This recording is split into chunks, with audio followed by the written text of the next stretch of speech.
नमस्कार दोस्तों, तूली the vlogger में आप सबका फिर से स्वागत है।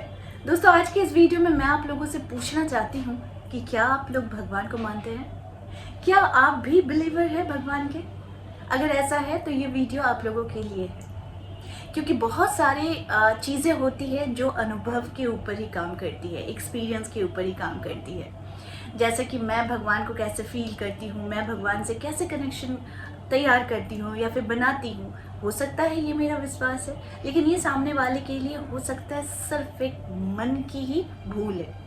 लेकिन जो भी भगवान से प्यार करते हैं वही इस चीज़ को समझ सकते हैं कि जीवन में ये एक ऐसा मौका आता है जब आप भगवान के साथ कनेक्शन बनाते हैं और जब भगवान आपको अपने जीवन की योजना बनाने में मदद भी करते हैं। तो आज वो सारी चीज़ें मैं आप लोगों के साथ शेयर करूंगी और मैं बहुत सारी चीज़ें बताने की कोशिश करूंगी ताकि आप भी अगर बहुत ज़्यादा परेशानी से गुजर रहे हैं तो ये वीडियो आप लोगों के लिए रामबाण का काम करने वाली है। ज़्यादा देर नहीं करते हैं, आगे बढ़ते हैं। दोस्तों, मेरे वीडियो में मैंने आप लोगों से शेयर किया था कि जब मैंने अपने एकमात्र भाई को खोया था तब मेरे जीवन में कुछ भी नहीं रह गया था। यानी कि नई नई शादी हुई थी, 6 महीने ही हुए थे और इसी के दौरान ही मैंने अपने एकमात्र भाई को खो दिया था रोड एक्सीडेंट में। वो अभी भी नहीं पता वो एक्सीडेंट था या कुछ और था। लेकिन जब ये हादसा हुआ था तो मेरे जीवन में बहुत सारी चीज़ें मैं भूल गई थी। नई शादी भूल गई थी, हस्बैंड भूल गई थी, सिर्फ आंखों के सामने अंधेरा था और बस लगता था कि अब आगे का जीवन कटेगा ही नहीं, क्योंकि आंखों के सामने अपने माता पिता को बिलखते हुए देखना ये एक संतान से बड़ा कष्ट और कुछ नहीं है ना। और मैं जीवित हूँ और मैं देख रही हूँ और उन्होंने अपना एकमात्र संतान खोया है। तो ये सबसे बड़ा एक पल था जो हम लोगों ने बिताया है, अभी भी बिताते ही है, क्योंकि कोई भी ओकेजन आता है, स्पेशली रक्षाबंधन आता है, राखी का त्यौहार जब आता है तो ये हमारे को बहुत कष्ट देता है।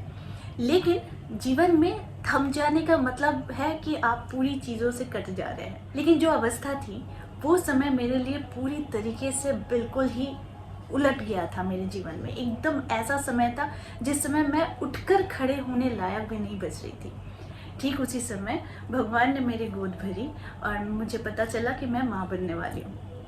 दोस्तों, मेरा इतना कहने का तात्पर्य यही है क्योंकि जब किसी को कोई भी राह नहीं दिखता है तब भगवान उसके साथ ही होते हैं। बस समझने की ज़रूरत होती है कि आप उन्हें कहाँ फील कर रहे हैं। भगवान आपको हर एक पल रास्ता दिखाने की कोशिश करते हैं। भगवान आपको हर एक क्षण आगाह करने की कोशिश करते हैं कि देखो आगे मत जाना, आगे जाओगे तो खतरा है। बस हम ही नहीं सुन पाते हैं, है ना। तो जैसे कि कुछ एहसास जब मैंने अपने भाई को खोया था उससे कुछ दिनों पहले तक मुझे एहसास हो रहा था कुछ होने वाला है, कुछ होने वाला है। कुछ अजीब सी कनेक्शन मेरी तैयार हो रही थी जो मुझे ये फील करा रहा था कि कुछ एक चीज़ है जो होने वाला है। आज के समय में, यानी उस हादसे को हुए 15 साल हो गए हैं, लेकिन आज के समय में जब मैं ये सोचती हूँ कि वो टाइम जो था, कब कैसे कैसे क्या चीज़ें होती चली जा रही थी, तो इससे बहुत सारी चीज़ें क्लियर थी कि मैंने इग्नोर किया था। मैं कुछ चीज़ें इग्नोर कर रही थी, यानी भगवान हमें आगाह करना चाह रहे थे कि कुछ होने वाला है। मेरी माँ को भी यही चीज़ें हो रही थी कि कुछ बड़ा कुछ होने वाला है, लेकिन क्या होने वाला है ये हम लोगों को पता नहीं था। तो वैसे सिचुएशन से भी भगवान ने हमें बाहर निकाला है, क्योंकि हमें जीना है। हमारे साथ सिर्फ हमारा जीवन नहीं है, हमारे साथ बहुतों का जीवन जुड़ा हुआ है। तो हम अगर हार मान जाते हैं और हम अगर वहीं पर अपना सब कुछ छोड़ देते हैं तो ये दूसरों के साथ नाइंसाफ़ी होती है। हम अक्सर कहते हैं कि भगवान ने हमारा साथ नहीं दिया। देखिए, जो हमारे यहाँ पर खंडित है ना, इसे कोई नहीं मिटा सकता है। लेकिन इन सारी चीज़ों को अगर आप बहुत पॉजिटिवली देखें तो शायद मेरे भाई का समय उतना ही था जितना समय हम लोगों ने बिताया। या फिर कह लीजिए, हमारे यहाँ नियम होता है कि भाई बहनों को खोई देता है। हमारे बंगाली में एक रूल्स है कि खोई देना, तो वो खोई देना यानी कि वो अपना कर्तव्य कर लिया। उसने पृथ्वी पर जब कदम ही रखा था तो अपने दायित्व के साथ अपना कदम रखा था कि तीनों बहनों को वो खोई चढ़ाएगा, ठीक है। तो मेरी शादी भी हुई और हम तीनों बहनों की शादी हो गई। ठीक उसके 6 महीने के बाद मेरा भाई चला गया। बहुत तकलीफ़ की दिन देखे हैं और वो दिन याद भी करना नहीं चाहते हैं, क्योंकि हम बस अच्छी चीज़ें याद करना चाहते हैं। तो यानी कहने का मतलब मेरा यही है कि अगर आप भगवान को मानते हैं तो भगवान पर इतना भरोसा भी रखिए कि भगवान अगर आपको कभी ख़राब दिन भी देता है तो वो कुछ चीज़ों को बैलेंस करने के लिए देता है। कुछ चीज़ें भगवान के हाथों में भी नहीं रहती हैं। यानी आपने अगर यहाँ पर खंडित करवा के आया है कि आपकी आयु इतनी ही है, आपकी मृत्यु ऐसी ही होगी, तो फिर आप इसके आगे कुछ नहीं कह सकते हैं, क्योंकि भगवान हर एक क्षण हर एक पल हमारे साथ ही रहते हैं। और जब हमारे साथ ही रहते हैं तो वो हमें अच्छे बुरे का हमेशा ये ज्ञान कराने की कोशिश करते हैं। या तो हो सकता है कि हम कोई गलती कर रहे हैं, उसकी सीख देने के लिए वो हमसे गलती करवाते हैं, या फिर कोई एक सिचुएशन ऐसा आता है जो हर कोई अपने जीवन में लेकर आता है, अपनी आयु लेकर आता है, अपनी मृत्यु कैसे होगी वैसे लेकर आता है, उसे जीवन में कैसा मिलेगा, सुख मिलेगा, राजयोग मिलेगा, क्या मिलेगा, ये सारी चीज़ें वो अपने खंडित करवा के ही आता है। बस हम लोग दोषारोप करते हैं कि भगवान ने हमारे साथ अन्याय किया है। तो मैं बहुत मानती हूँ भगवान को। मैंने बहुत सारे लोगों को देखा है कि जो लोग भगवान को गलत बातें बोलते हैं, गलत चीज़ें बोलते हैं, अपने सिचुएशन के लिए दोषारोप करते हैं भगवान को। तो मेरी रिक्वेस्ट रहती है कि ऐसा ना किया कीजिए, क्योंकि भगवान हमारे हर एक क्षण हमारे साथ है। याद रखिएगा, कर्म तो हम लोग करते हैं। भगवान ने कभी नहीं बोला कि आप गलत कार्य करो, आपको उसकी सज़ा मिलेगी। आप अच्छे कार्य भी करते हो तो अगर आपके साथ कुछ बुरा हो जाता है तो ये भी कहीं ना कहीं हमारे पिछले जन्मों का कर्म रहता है जो हम ढो कर लेकर आते हैं इस जीवन में।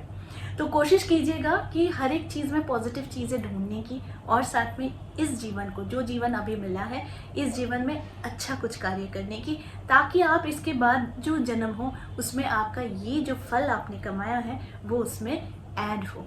ठीक है, तो मैं आप लोगों को यही कहना चाहती हूँ कि जीवन मेरी बदली तब जब मुझे भगवान ने दिशा दिखाई। और वो दिशा कैसे दिखाई? मेरे बच्चे को मेरे गर्भ में लाकर। तो वो एक क्षण था जब मैंने अपनी सब कुछ, सारे दुख दर्द उस समय भूल गई जब मेरे गर्भ में मेरी संतान आए।